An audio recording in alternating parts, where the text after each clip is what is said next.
1100 থেকে 1300 শতাব্দীর মধ্যে এই বাংলার উত্তর দিশায় এমন একদল গোপন বৌদ্ধ তান্ত্রিক দলের জন্ম হয় যারা নাকি মৃতদের আত্মাকে জাগ্রত করার পদ্ধতি জানতেন।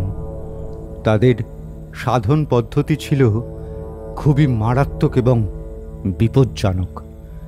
এই মৃত আত্মা জাগানোর জন্য তারা এক অত্যন্ত ভয়ঙ্কর দর্শন দেবতার পুজো করতেন।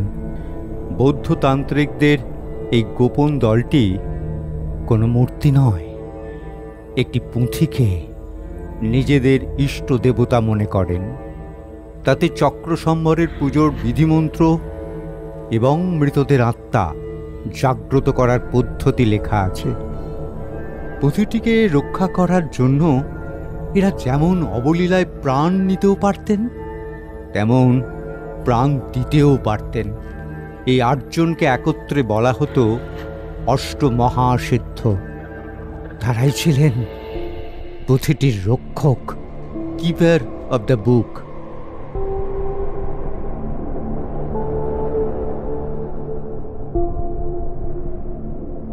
গল্পটির সম্পূর্ণ অংশ শোনার জন্য সঙ্গে থাকুন, শুনতে থাকুন রেট্রো এফএম।